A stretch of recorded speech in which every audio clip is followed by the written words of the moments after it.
La Mesa Redonda, the Round Table. Desde la ciudad del amor fraternal, from the city of brotherly love, les habla Fernando Méndez, Denny Ramos controlando la máquina digital y el special guest, Leslie Acosta. Leslie, saludos, ¿cómo estás? Bueno, estamos en la mesa redonda y hay noticias nacionales, locales, internacionales. Well, a lot to talk about, Fernando, today. It's always good to have these conversations with you. Um, it's always a pleasure because you are a wealth of knowledge. My pleasure. Oh, thank you for that wealth of knowledge thing. I'm a stable genius.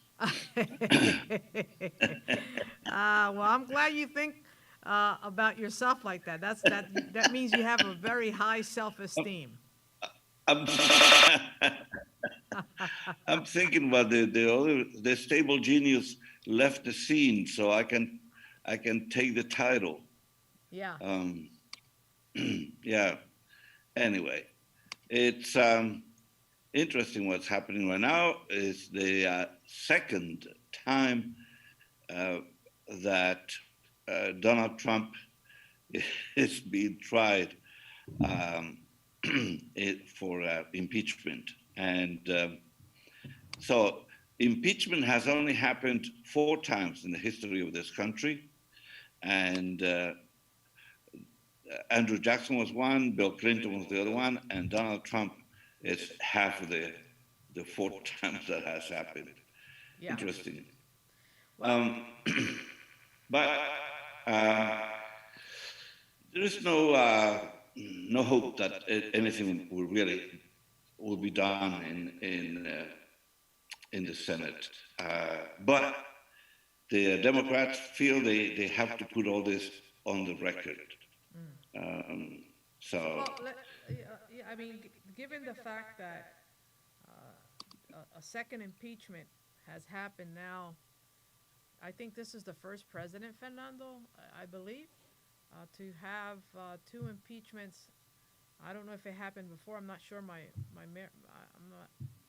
don't recall, but what he's saying is that the lawyers are ready on his defense to defend him that he did not incite this insurrection.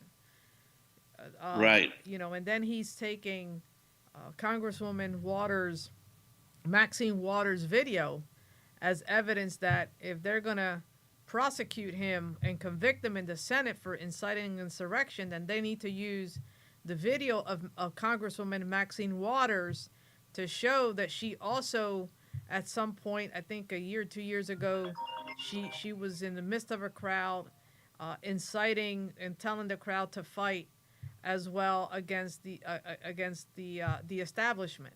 So I think he's going to use that as his argument to show that if he's being convicted for making the statement of go out there and fight as hell, then they should also look at Representative Maxine Waters' uh, video where she also incited similar words. So that's what they're using as their defense to say that he is not guilty of inciting an insurrection.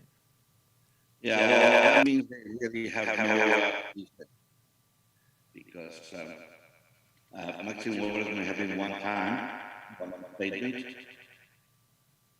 Trump has made hundreds of statements in relation to the fact that the election was crooked, that it was that he won the vote, and the election was stolen from him, etc. And that's how we ended up with that January 6th rally that turned into a march into the Capitol and an insurrection.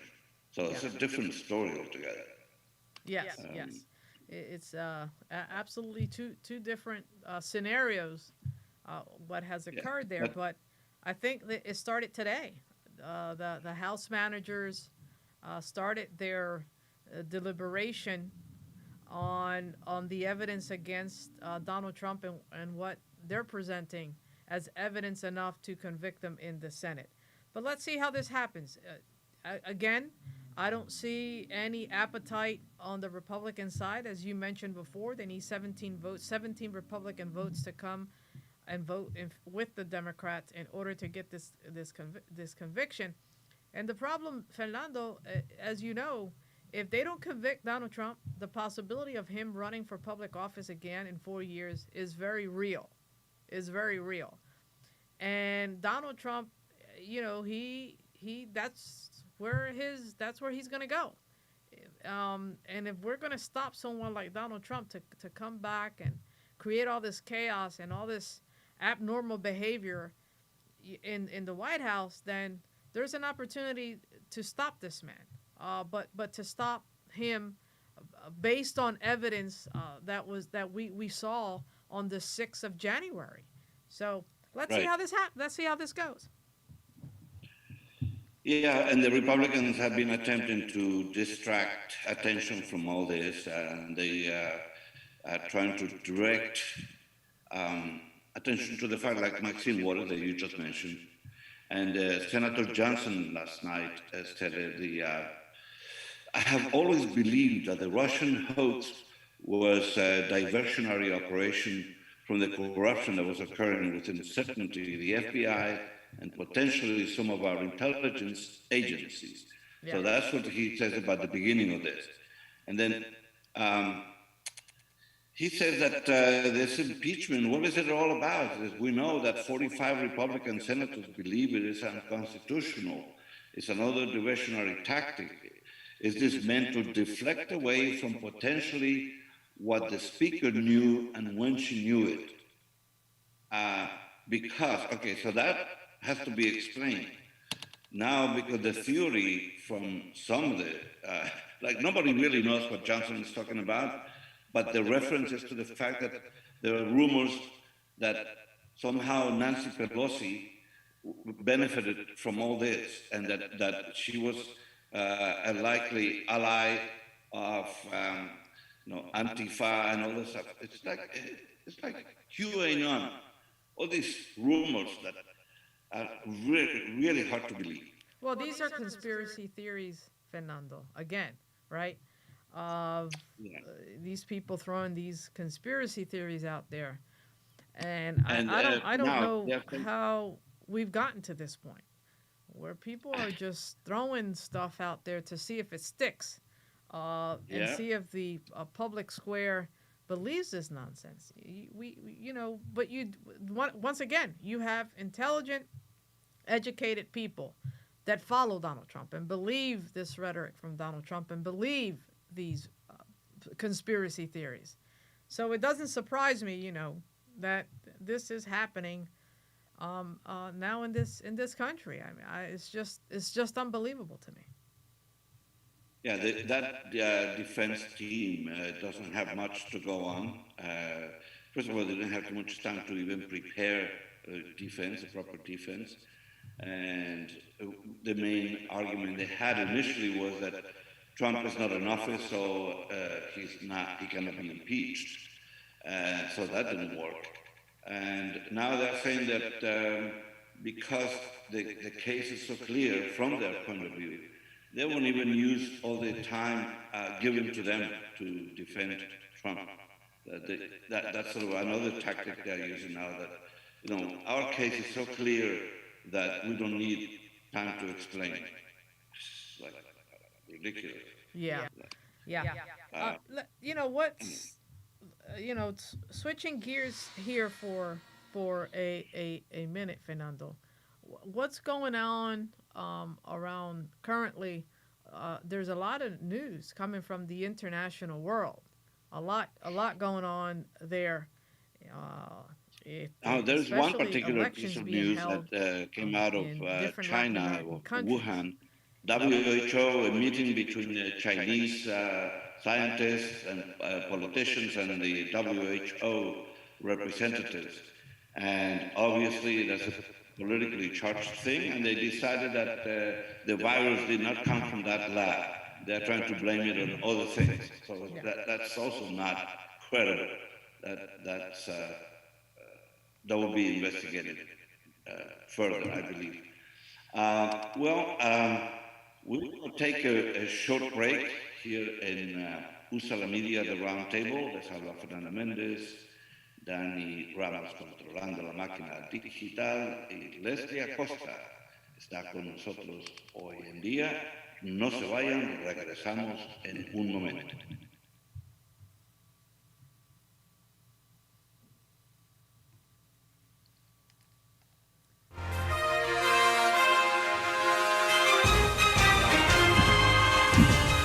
Saludos amigos, los invitamos a escuchar La Mesa Redonda, The Round Table, donde discutimos los temas del día, hablando de política, educación y otros temas, locales, regionales y mundiales, por USA la Radio.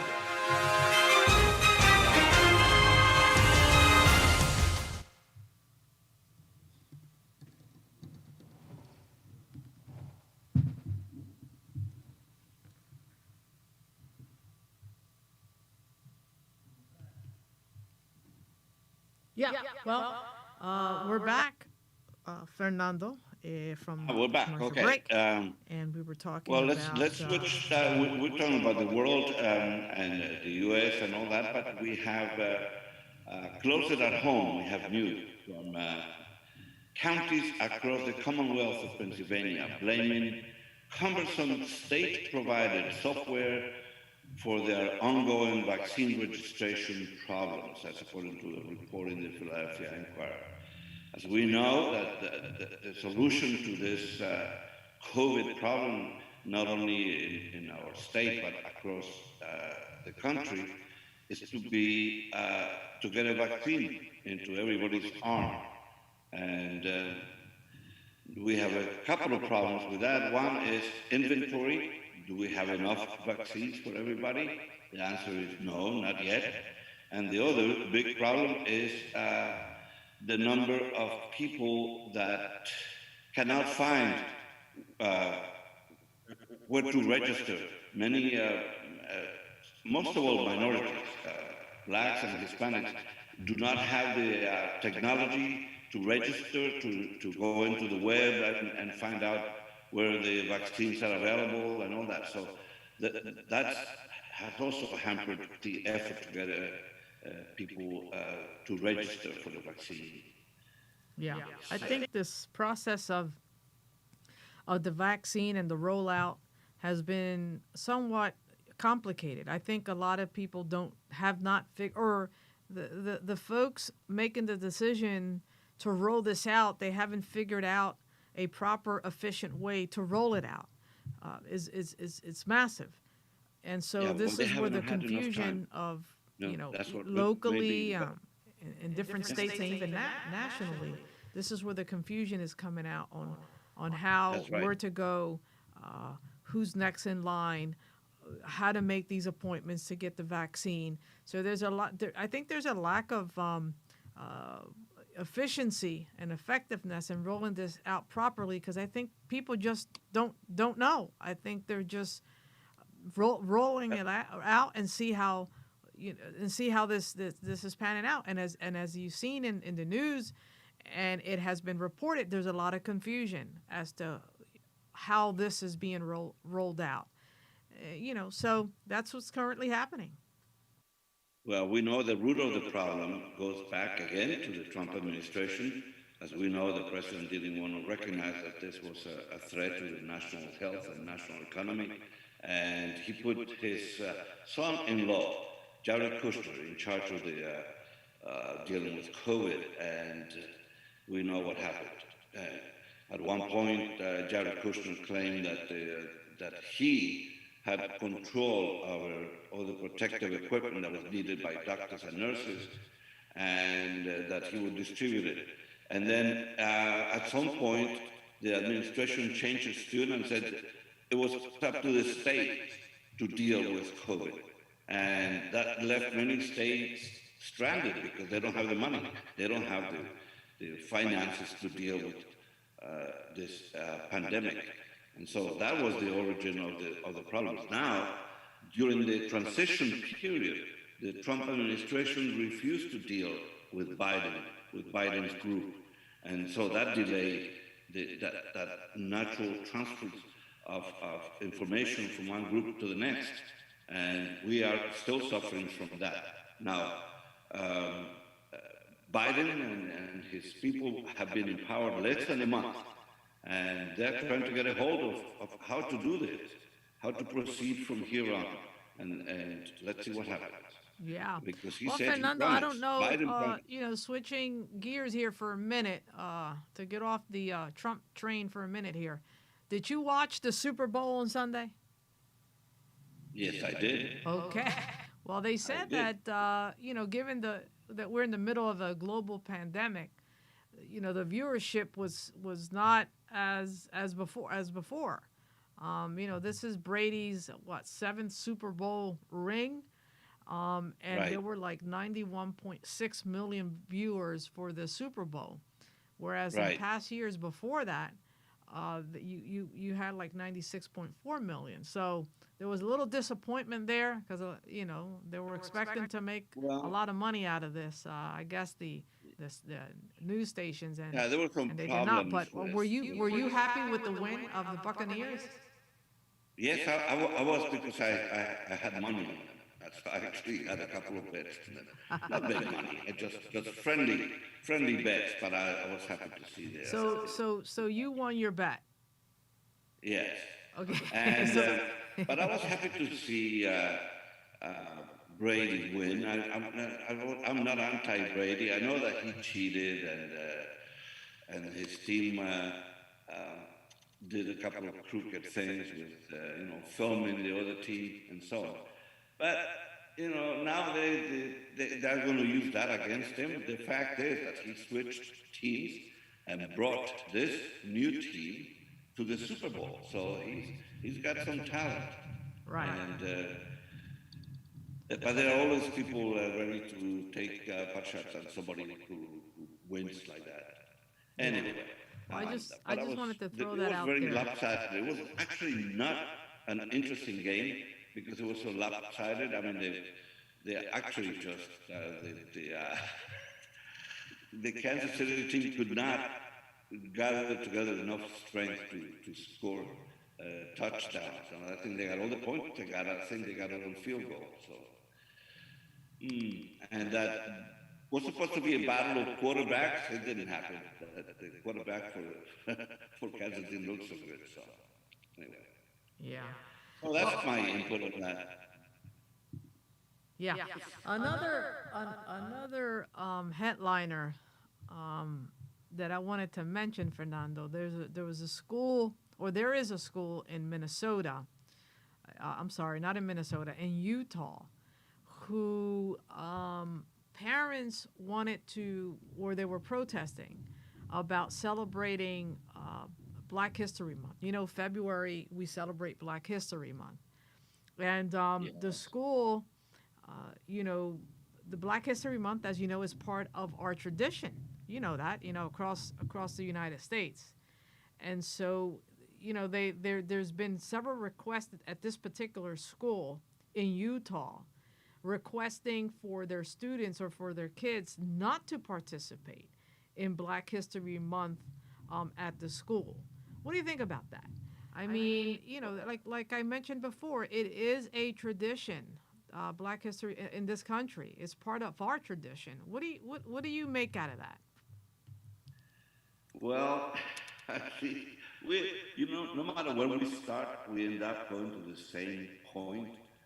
Uh, Racism is endemic, and that's one of the lessons from the past 4 years of Trump.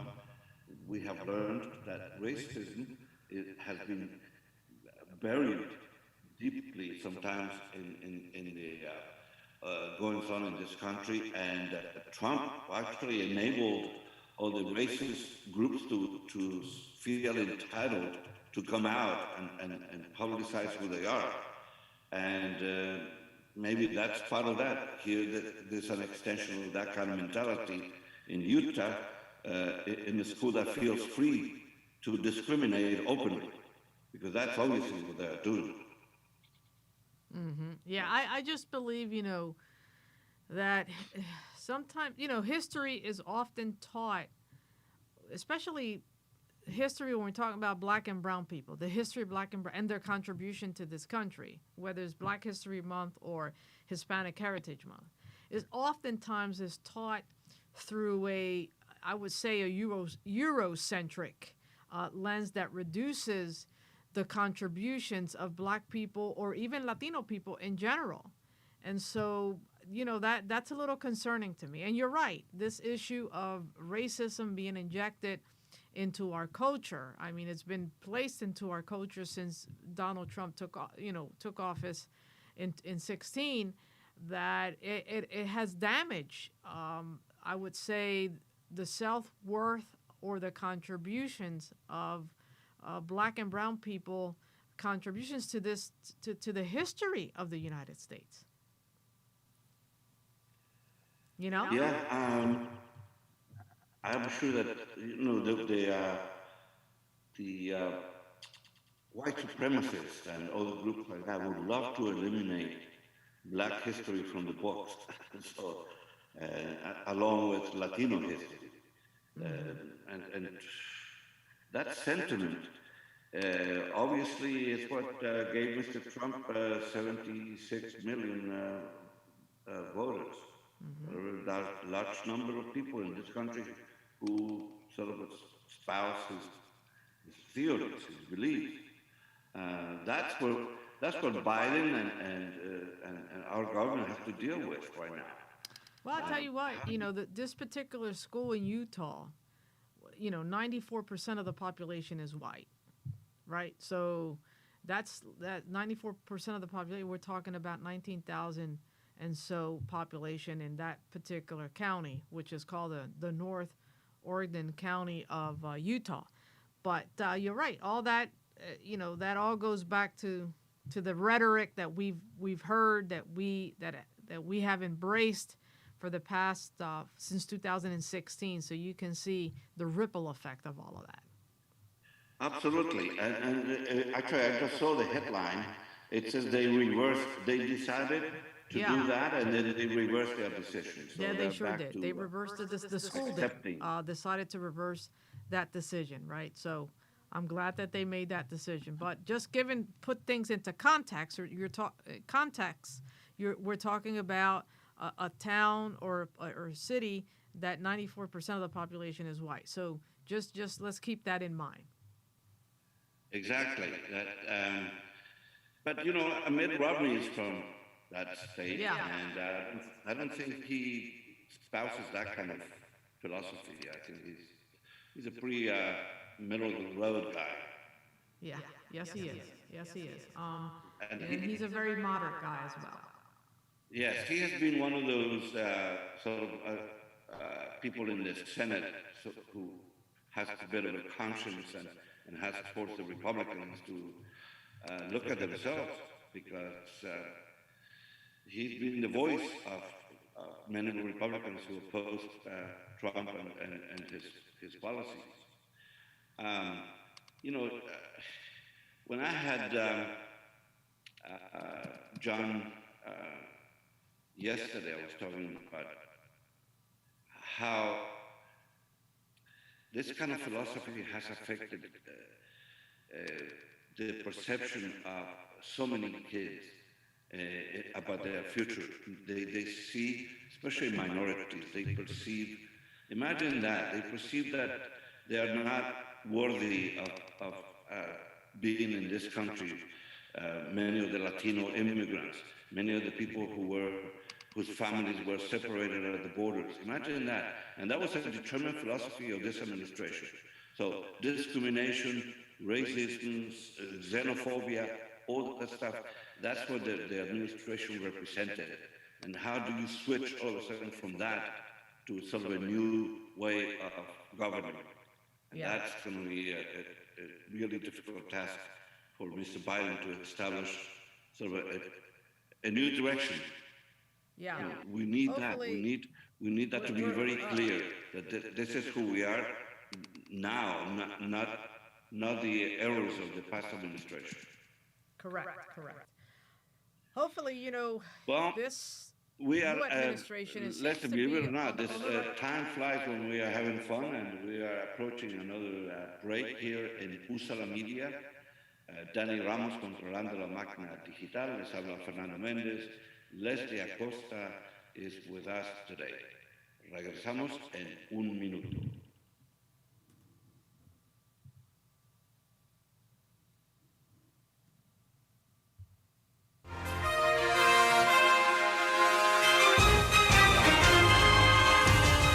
Saludos amigos, los invitamos a escuchar La Mesa Redonda, The Round Table, donde discutimos los temas del día, hablando de política, educación y otros temas, locales, regionales y mundiales, por USA la Radio.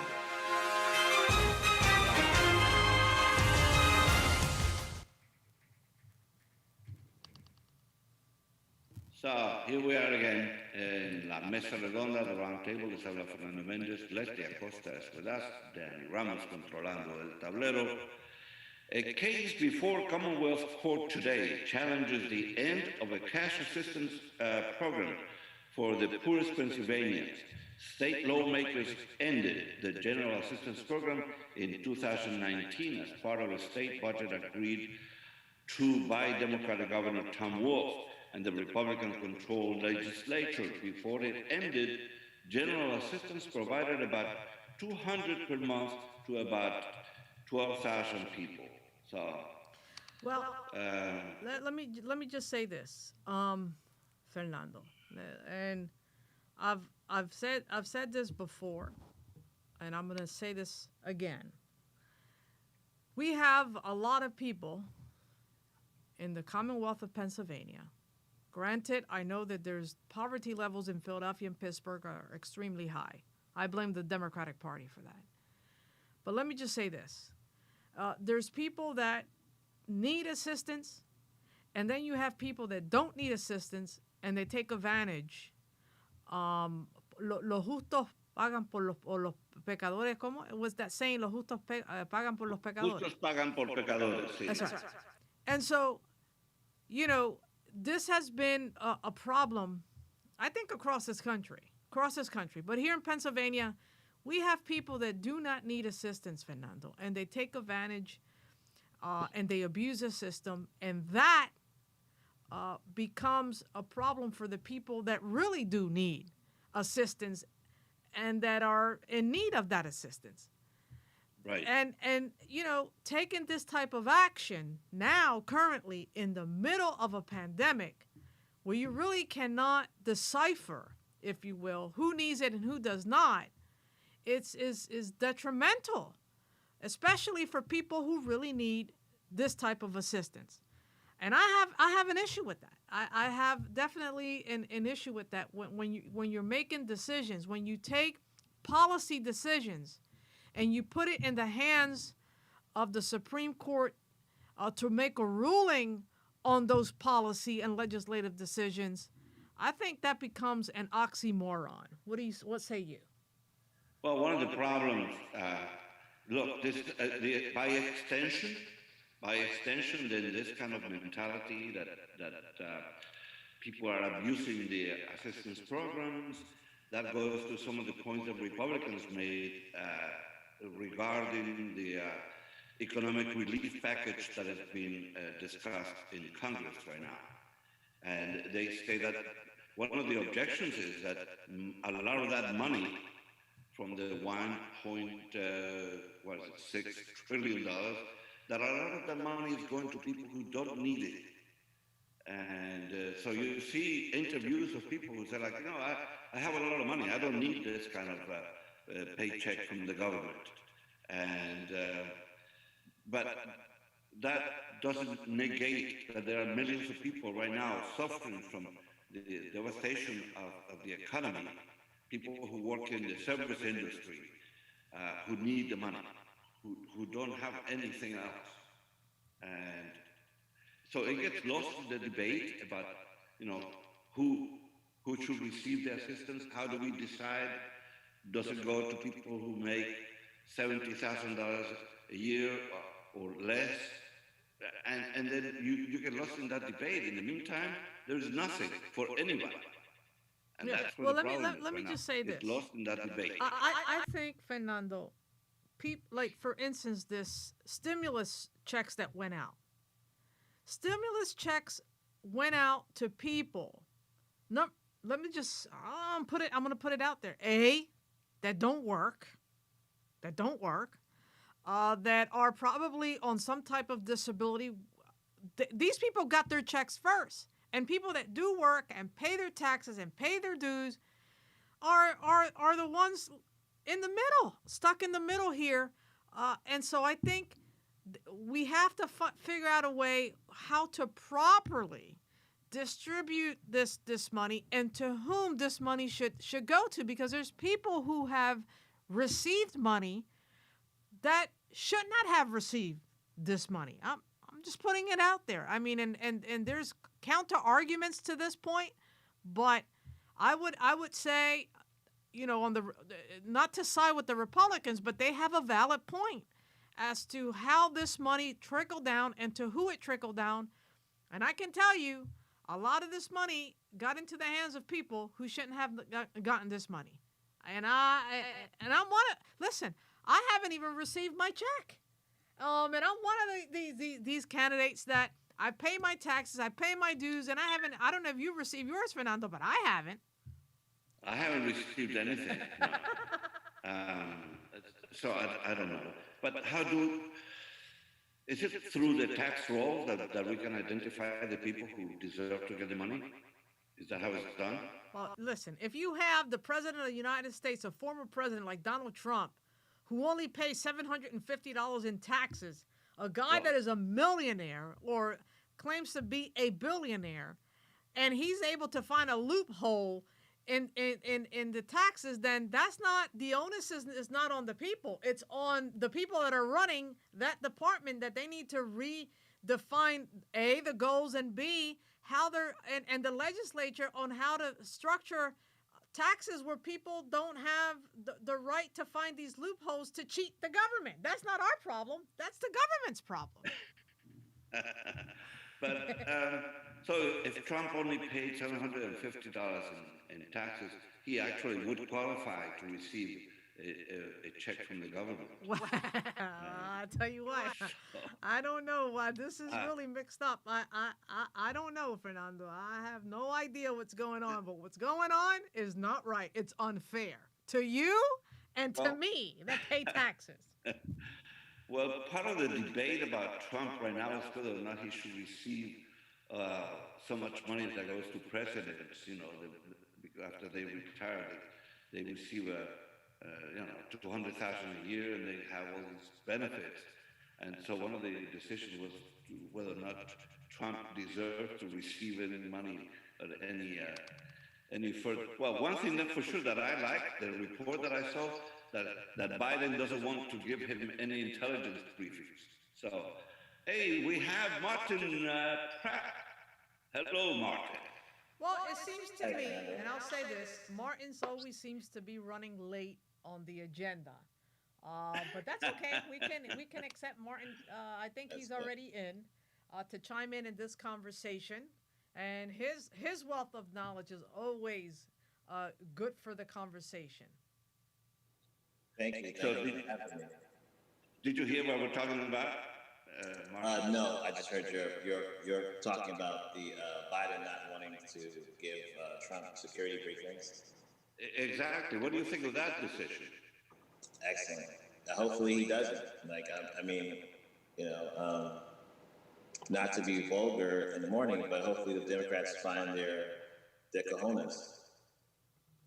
Well, I hope so because look, the one thing that they were showing was a video of Trump with the Russians in the Oval Office at one point. Do you remember that meeting, right? The Russian Yeah. ambassador and who else was there? And the fact that he's such a lover of Vladimir Putin that he probably wants to give Putin more information. Plus, the main objection to Trump receiving any further briefings is that he has business all over the world and that he could benefit from revealing some information to potential partners. Also, here's the thing: he doesn't know how to keep his mouth shut. Let's be honest. Trump is literally Trump's worst secret teller. Like Trump tells on himself all the time. So, I mean, why would we expect him to do anything else but tell on himself? And of course, tell on his country. Yeah. So, In terms of the intelligence briefing, no, I think Trump should not have access to that. He poses, I personally believe, this is my take, my view, he poses a threat to this country. God forbid this, he incited an insurrection. Imagine sitting and getting these intelligence briefings. I don't think it's wise, and I think Biden should make the decision not to do so. And I think that's what's going to happen, or that already happened, if you will. yeah, just a little aside here, as a contrast with the way this country deals with immigration. Colombia has just granted temporary residence to Venezuelans who arrived in Colombia. So uh, it's a large number of Venezuelans actually, I thought that Biden undid what Trump did as far as immigrants coming into the country. I thought there was an increase in immigrants coming in because of Biden. I'm trying to undo what Trump did via executive order. So am I mistaken in that? That there has been an increase and that I mean, I think the increase is in people asking for asylum.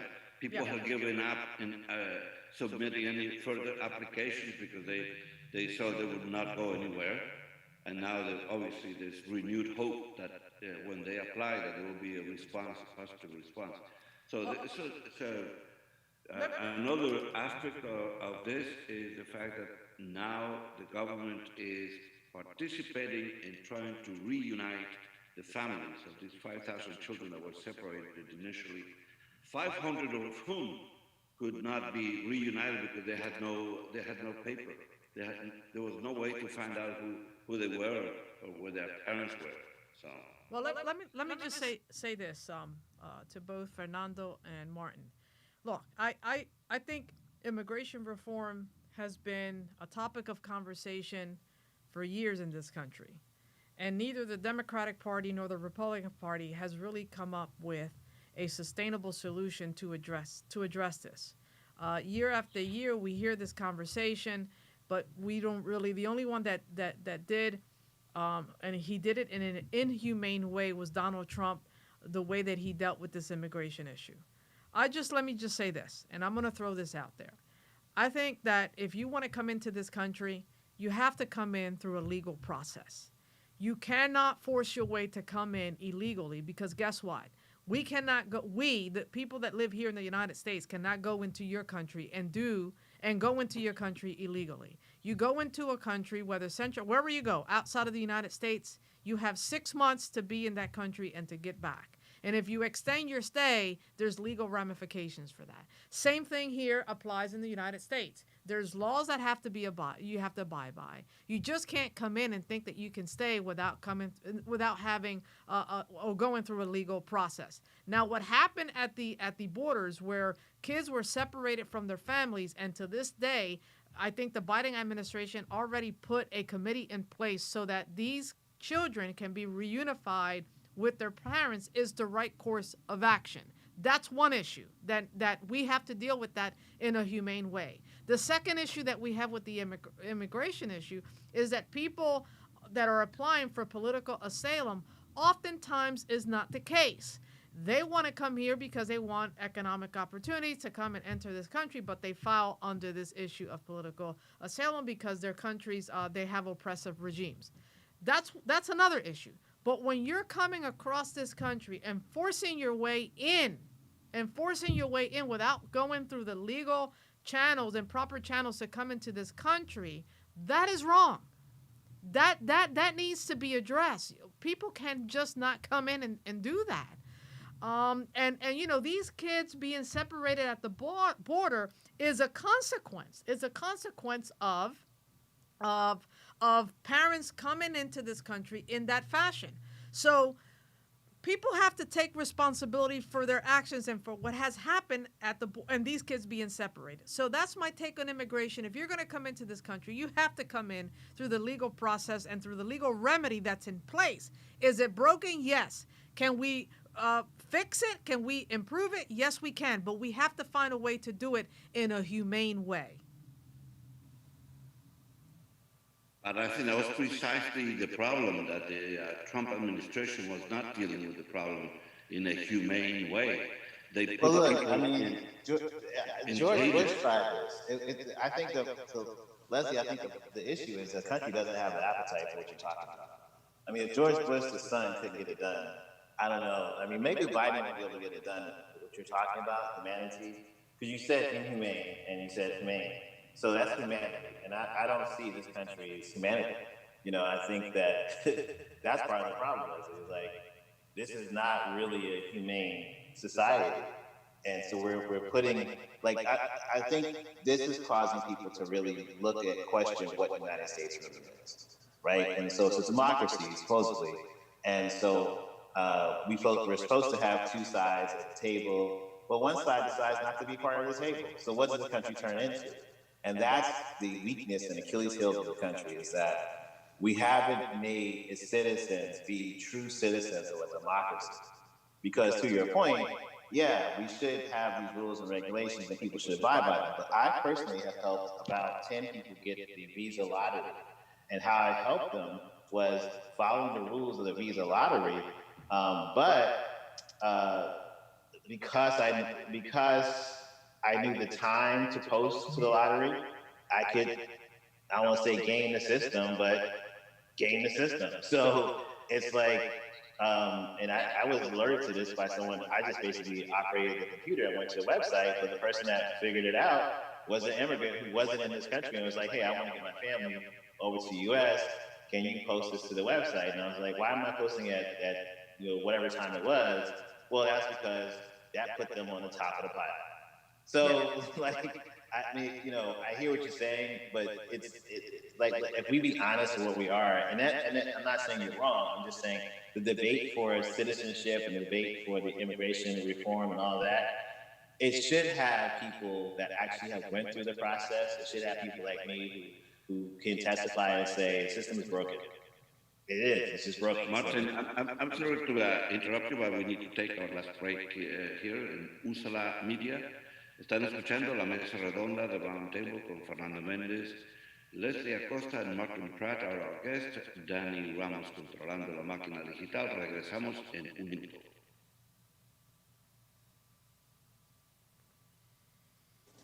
And I guess I would just also add the people that get their work visa, it's really about.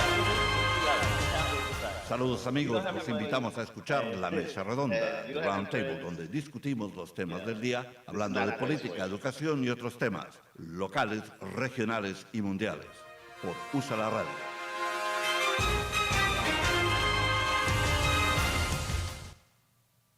Okay, so we're back. Estamos de regreso aquí. Martin, that last part that you said was interesting, that you said something about if you don't have any money and you don't have any friends in this country, then what?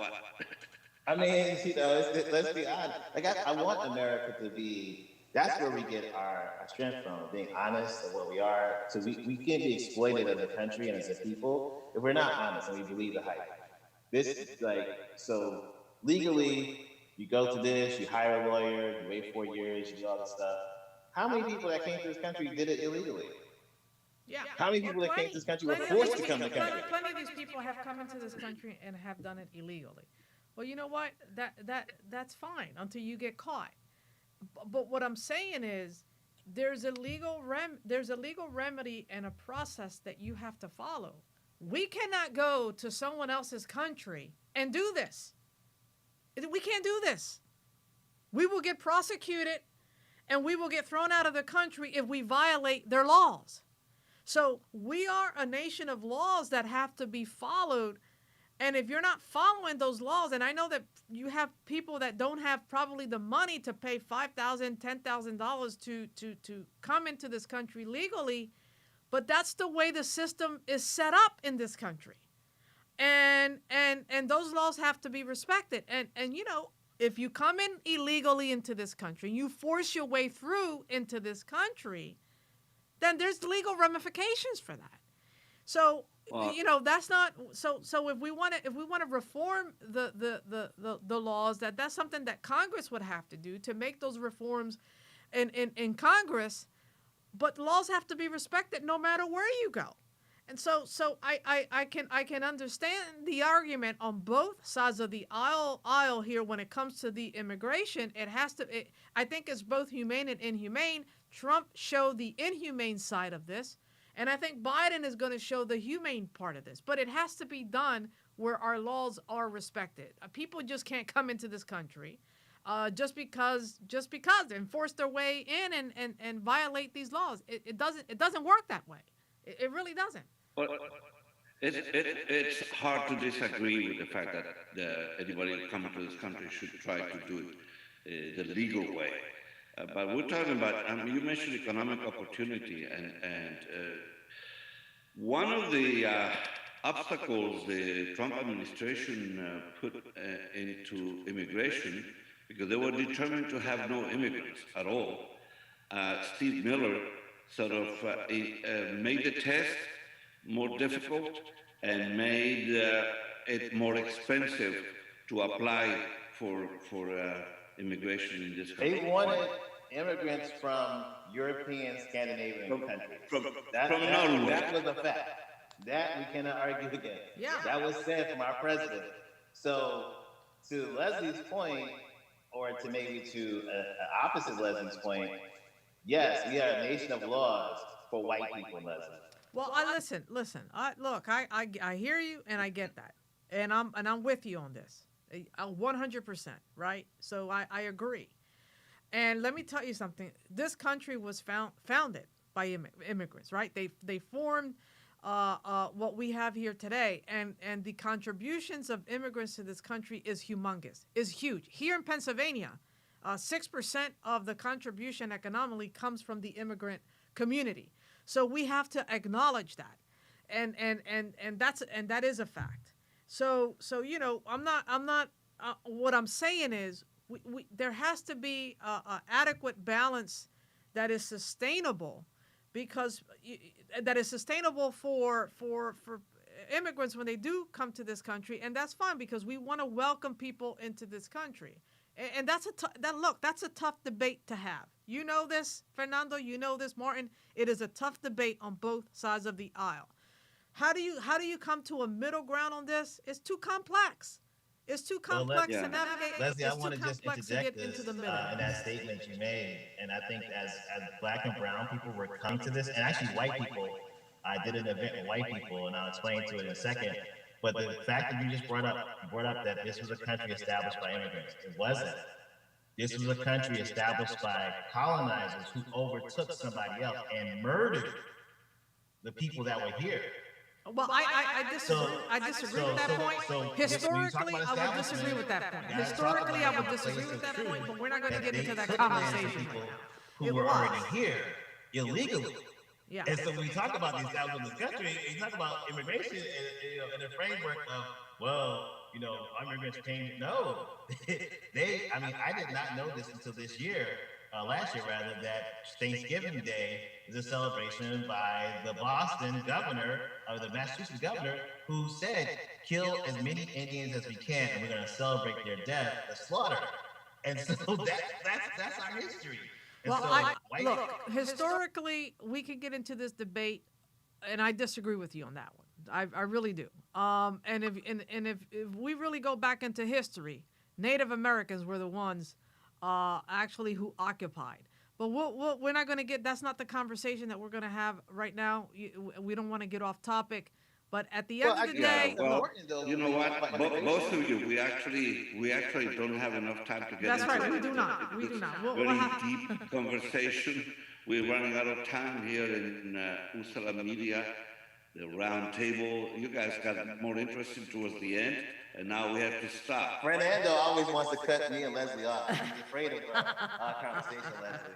Yeah. Well, thank you, Martin, for calling today. Do it more often, please. señores oyentes de USA la Media. Estamos escuchando la mesa redonda de Samuel Fernando Méndez, Leslie Acosta, and Martin Pratt, our guest today, and Dani Ramos controlando la máquina digital. Hasta la próxima.